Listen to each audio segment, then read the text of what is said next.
সেদিন গিয়েছিলাম চড়কের মেলায়। এবার জানো তো, আমাকে যখনই মেলায় গিয়ে কেউ বলে যে কি কিনবি তুই বল, ব্যাস আমার আর মুখ থেকে কোনো আওয়াজই বেরোয় না। আমি বুঝতেই পারি না যে আমি কি কিনবো। লাস্ট ওই ঝুড়ি, ব্রাশ রাখা টাকা এসব কিনে নিয়ে চলে আসি। তো সেদিনও ভাবছিলাম যে কি কিনবো, এমন সময় আমার বোন বলে, দেখো মাসি, এগুলো হচ্ছে স্ক্র্যাচ বুক, এটা বোধহয় তোমার কাজে লাগতে পারে। আমি বলি, আরে বাহ, ভালো জিনিস দেখালি তো। আমি ওই জন্য সঙ্গে সঙ্গে কিনে নিয়েছিলাম জিনিসটা। তো এবার বাড়ি এসে দুজনে মিলে ওই স্ক্র্যাচ বুকটা নিয়ে বসে পড়েছিলাম। বোনপো একটা ছবি দেখিয়ে বলে যে এই গোলাপ ফুলের ছবিটা আঁকো তো।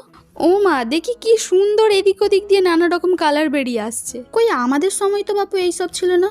ওই অয়েল প্যাস্টেলের পিছনে গাইডলাইন দেওয়া থাকতো, নানা রকম রং করে, তার উপর কালো রং করে, তারপর স্ক্র্যাচ করতো। ও বাবা, এখন তো দেখি সেটারও শর্টকাট বেরিয়ে গেছে। যাই হোক, জিনিসটা তবে ভালো, আগের মতো আর ওই রং দিয়ে ঘাঁটতে হবে। তবে যাই বলো, এটা কিন্তু আমার কাছে দারুণ স্যাটিসফাইং লেগেছে। আচ্ছা, এটার উপরে আঁকা ছবিগুলো কেমন লাগছে কমেন্টে জানিও তো।